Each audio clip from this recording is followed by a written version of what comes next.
Greetings, welcome to our show, Ghosts Are Near, where we explore and discuss various aspects of the paranormal. I'm so excited to have you here tonight. I'm Keith Johnson, the co-founder of New England Anomalies Research. And tonight, we're going to do part 2 of our in-depth interview with Edward and Patricia Morgan in Foster, Rhode Island.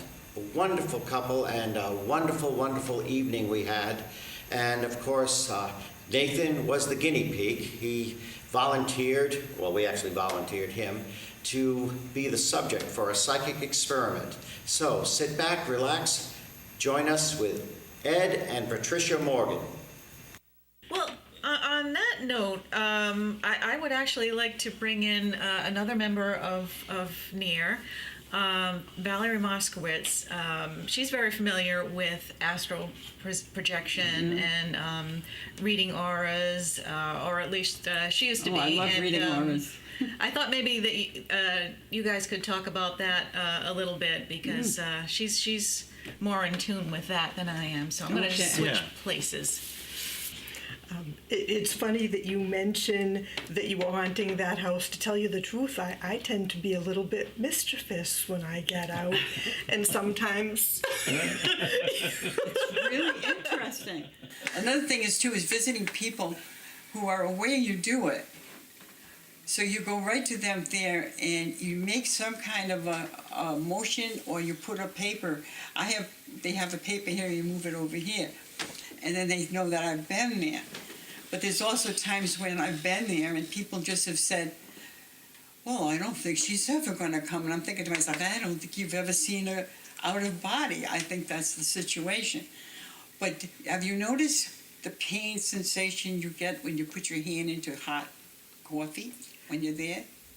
to tell you the truth, I don't feel any temperature. I can touch snow, and I don't feel it as temperature. I put my hand in a cup of coffee and I felt the pain for 3 days. Oh, no kidding. I couldn't figure out why I felt it, because, I mean, after all, I really wasn't all the way there, but I felt the pain there. Oh. But it was interesting to me that you can do stuff like that. I like walking on the eaves of the house and looking at the moon and doing things like that. We have a great fun. Also, do you ever go to the place where all people like us gather? There's a place in the reservoir I was taken to, and I met a lady there, and I met a bunch of people, and I was really interested in seeing them because I realized that they were like me. I realized a lot of it. But this lady made a big deal of talking to me a lot. At the time I was reading down in Warwick, I had a place where there was a bunch of us reading. And when I went down there, this woman walked into the room like she wanted to have a reading. So I looked up. I was running the place, so I looked up. And she looked at me, and I looked at her, and I said, I know you. And she says, yes, I know you. And she said, it's the place with the square buildings with the round tops. And I said, yes. And she said, did you remember anybody else there? I said, yes, there was a man very attentive to you. And the man had real curly hair. And I was wondering if it was really curly by nature or he had it done like that. And she started laughing. She says, I think he has it done like that. But it's interesting. What kind of strange experiences have you had? I've been to a lot of different places, but when I meet people, I always tend to declare them fictional, unless I'm seeing like a physical plane person that I'm kind of messing with. And maybe there are other people that are not fictional, but it's just like, since I can't prove that they were real by meeting them afterwards in real life, I kind of disclude. I also don't live in this area, so I don't and it could be that. Well, you may have a space near your place too. Yeah. But in this situation with astral projection, to me, was a gift. Oh, yes. It's a great gift. It's a marvelous gift. Yes. You realize you learn how to leave your body. Would you ever be afraid of death after that? Absolutely. You learn how to leave your body. You learn how to move around. You learn, and of course you have interesting things happen, but it's like when you do that, I don't know, you lose all fear of death. You really lose it. My way of thinking is that I think it was something I wish I could teach everybody to do, because it's really eye-opening in every way. I mean, Not of course, easy you to have your die. moments, like Yeah. I was just settling down, and I didn't think I had projected yet, and the phone rang. I jumped up, ran over to catch the phone, and my hand went through the phone. Yes. So I realized I have to go back.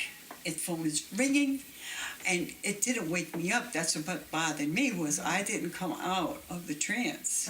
It At can all. depend on how deep you're in, I how tired know. your shell May is. I interject? For people who don't project and would like to and all that, a good book that we read many years ago was Robert Monroe's Journeys Out of the Body. It's a good book, and I don't know what else he's written over the years. This is a long time ago. Yeah, he's But passed away. But it's a very good one because it describes and it helps you understand what you're doing. I get out a little bit, but Yeah. not.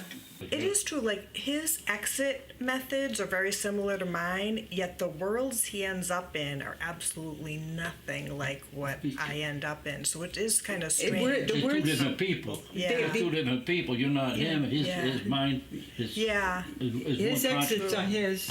You Yeah. have to figure yours, and it Yeah. makes it difficult. Uh-huh. I've run into I've been to several areas, because I've done it for so long, but it's one area I went to had people who were severely disturbed. And they kept trying to grab at me, and I kept saying, no, no, no. And when I left the first time I had been in there, I came home and somebody sat on the edge of my bed. I brought them back with me, so I had to Oh, he brought them back. banish them away, and they wouldn't go particularly, so I had another out of body and brought them back where I got them. Yeah. But you can run into that. That's something you can run into. Particularly during the exit, when you're Yes, hypnagogic, yes. you can get. I call them the creepy creatures, Yes. and Well, they are troublemakers. they would explain to me- and they like fear too. They also, They fear feed makes on them it. stronger. Well, I was explained to me by Jenny, again, this lovely lady. She said, well, do you honestly believe when people pass away and they're insane, they immediately change to they're not insane?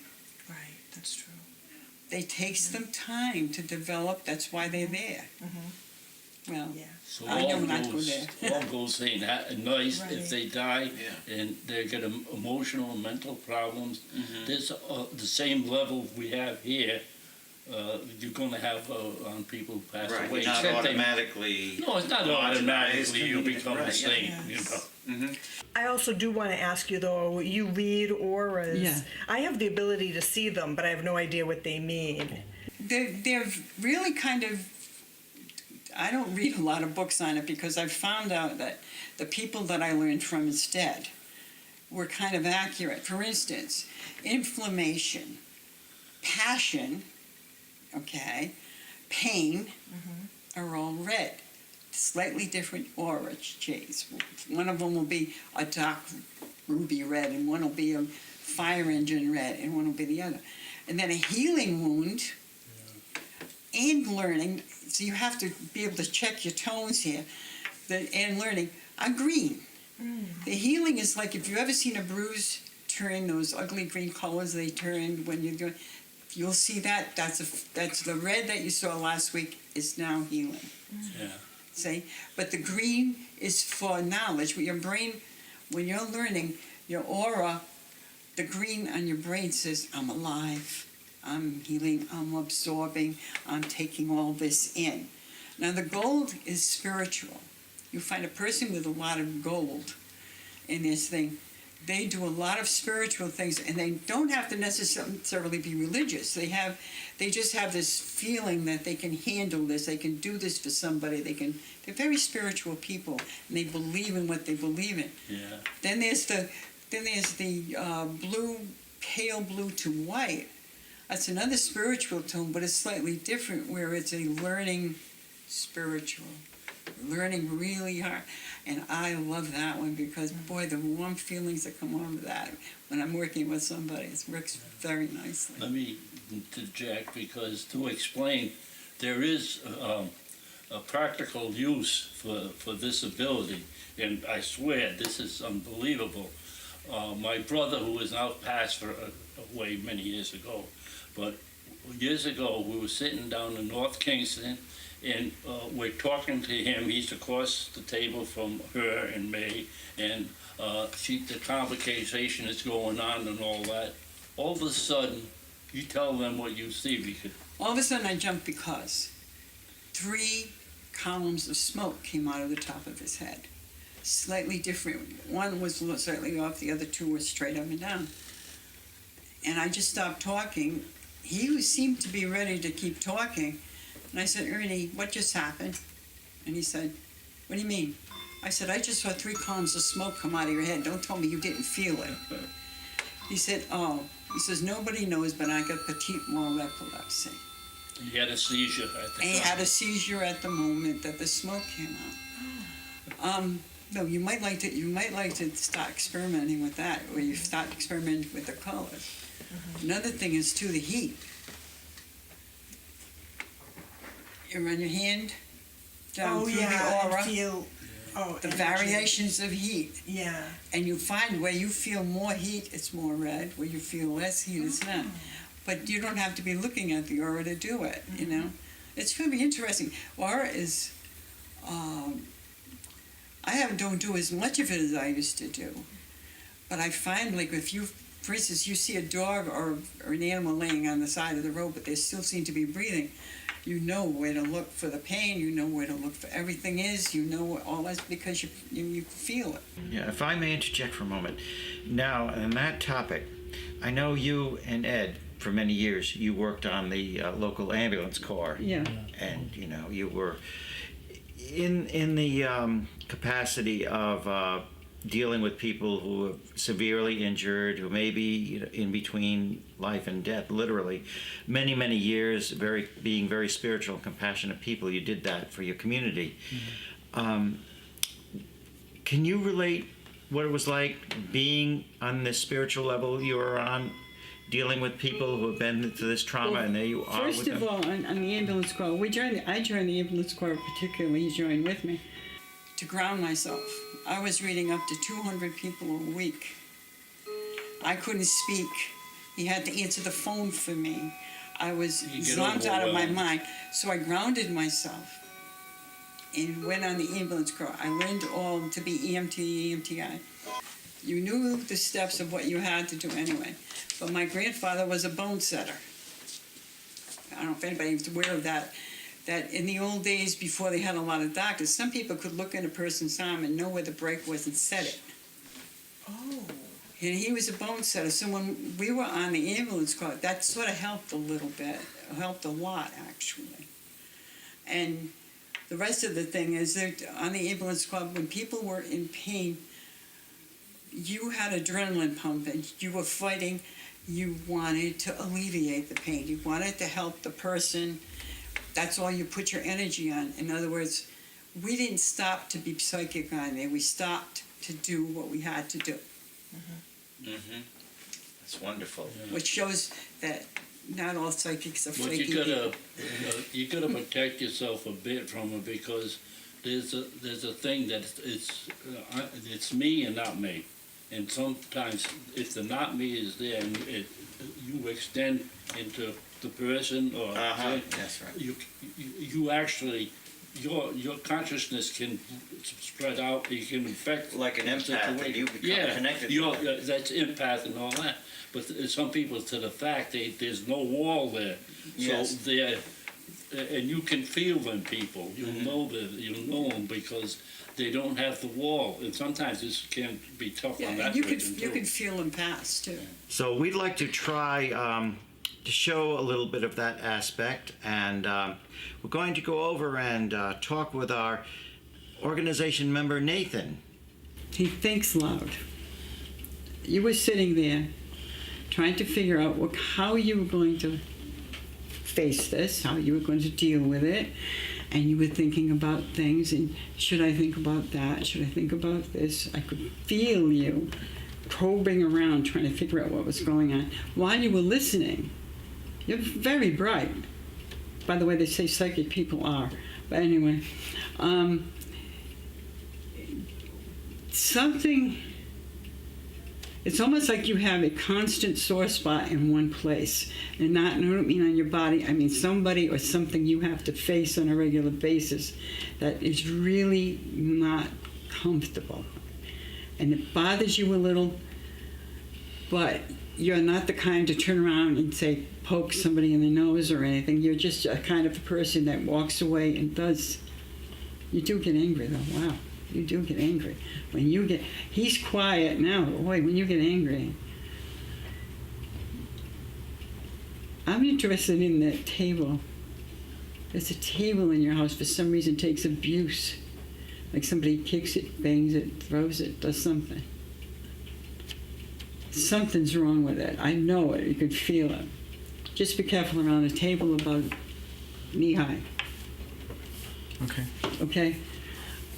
Basically, I find nothing seriously wrong with you other than that thing that's irritating you. And I wish, well, if you were pagan enough, you probably would make it stop. But otherwise, just don't ever just take anything. Do something about something that's bothering you that much. Because most of the rest of you is really fairly mellow. You're fairly mellow, but you do have certain things that upset you terribly. And nobody seems to, you don't talk to anybody about it. You never tell anybody how you feel about it, but I know something bothers you. You have a past, a history in the past of something that happened in your past that affects how you think about these things. It's as if in the past something should have been done but wasn't done, and now everything is sort of measured against it. I don't really know what that means because it looks like a dark, almost a lightning thrust. Something should have been done. And it wasn't, and all these things the other people are doing is just being added to it. All your anger is being added to it. Red-headed person, I don't know who that is. Very straggly hair. Something to do with that. But it's all these things are flashes that are coming in because now you're waking up. You're opening up a little bit, and I'm not making a lot of it yet. What should have been done was with somebody that you were hanging out with when you were little. Okay. Okay, that's what it is. That's why we're having a little trouble here trying to figure it out, but it should have been done. Something should have been done. Or maybe you feel you should have done something. Okay. But you can't. You couldn't. You weren't meant to. Keep that in mind. If you were meant to do it, you'd have done it. You're that kind of a person. But sometimes we don't know what we can do, and sometimes we're told we're not to do. And you right now feel, but don't worry about it, because that's not something you could have done. You seem fairly young back then. I mean, really young. You're not young in your head now. You're in an old head, an old mind. You've got the mind of... it's almost like it's not your grandfather, but it's like an older, like an uncle or somebody who thought just like you, quiet, never said nothing. Never was like that. But basically, I wouldn't mind having him on one of my teams. He's pretty good. You have any questions? No. No. Remember, you're not responsible. You didn't have anything to do with it. Seriously. Okay. Now, Nathan also happens to be a twin, like I am. He's not an identical twin. He has a fraternal twin. Yeah. But I don't know if that means anything. Whatever was happening in the past was happening as if there was one person, which could mean they thought like they were together. They thought, oh, what was happening. There's things crushing in now. There's things coming in fairly quickly. Did you live in a house that was a little bit high and you had to walk down steps to the sidewalk? No. Something to do with that? Something to do with that redheaded person keeps showing up. I don't know who it is. Maybe the redheaded hitchhiker. Whatever. No, basically, what's went on in his life was a lot of things that he blames himself for. He doesn't have to, which join the club. I'm one of them.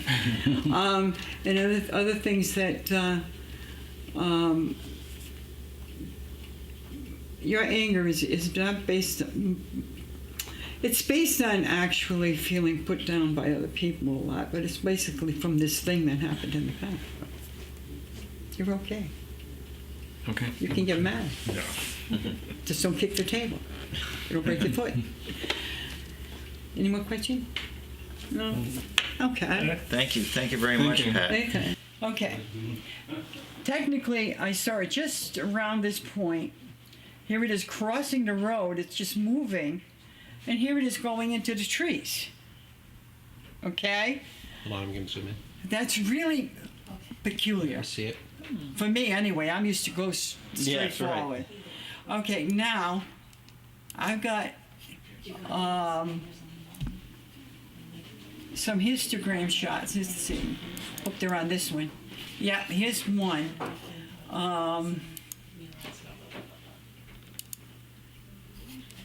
This is the histogram shot of the as it was in there. Which, by the way, it took me a minute to get to this point, and it didn't leave. It stayed there. Okay, let's see.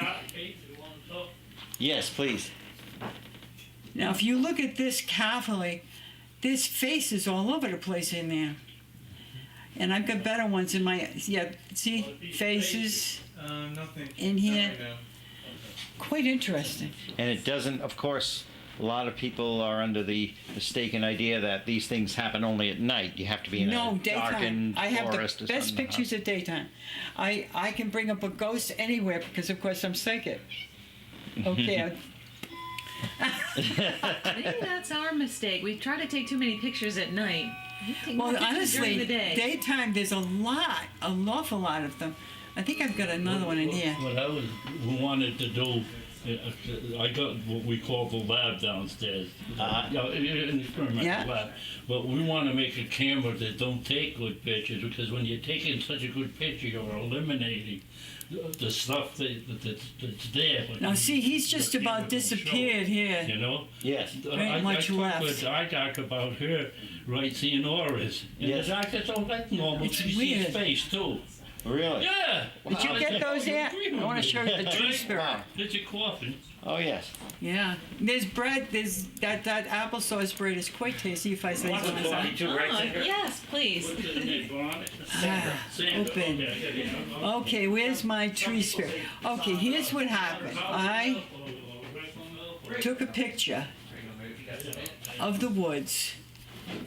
In fact, I got one further back than that one. And when I took the picture, yeah, that's when I just got this. I saw this white blotch on the tree. I didn't think much of it at first. No, that's the same one. I have the other disc. I got everything organized, but this one isn't. There's quite a. I think this might be it. Here's the faces. Yeah. Okay. This is way back. It was white. All I could tell, it was white. That's all I could tell about it. And there's another one down here. Okay. So I brought it in. I brought it up, and this came up. And it looks like a face. So, of course, being inquisitive, I brought it up further. And this is the next one. No, that's the same one. But look at this. Views. Zoom in by one. Look at this. The face, the nose is coming out. You see it? That's in my backwoods. We could take more pictures like that. Right? See the face coming out of the tree? I couldn't get over that. I really couldn't. Because I believe in tree spirits, but I never saw one coming out of a tree. I don't know who he looks like. He looks like he's got long hair. That's near my pine grove. over there. Have you ever seen anything like these? I've never seen anything like that. We also have huge, super, oh, this, by the way, is the one I wanted to show you. You know the blob that was on the thing? This is in the middle of the blob when I did the histogram. Like I say, my brother died. He don't put black. He don't do that. What do you see there? What do you mean? That overall consciousness. So it's tough to do camera to camera here. Can you just explain what you're showing me? Yeah, eyes, nose, mouth, and it was staring right at me. Is that weird or what? I like weird things. But he's so beautiful, and I don't know what he is. You know that? I really don't. So I was sick for a little while. I've got to go back, walk Pontiac Road, because that's how I'll find it again. And this I can get in my own backyard. This is not a problem. This and the big orbs. You know. Do you get daytime orbs? Don't do much filming of the day. See this one? This is great. That tree is 300 and something years old, and it just lost this branch. But basically, I've got humongous orbs. I got things like this floating through. It's really interesting. We'd like to thank you for joining us this evening, and we especially thank Ed and Pat Morgan for allowing our viewing audience into their house and us into their house. Dear friends from many, many years ago, and I really mean it when I say this is the beginning, this is the nucleus. When this field was not popular, not getting recognition, Ed and Pat Morgan were here, and we're all like a family. And to me, this is very much like a family reunion. I love them both dearly. Thank you very much. Good night. God bless. Good night. Good night. Good night.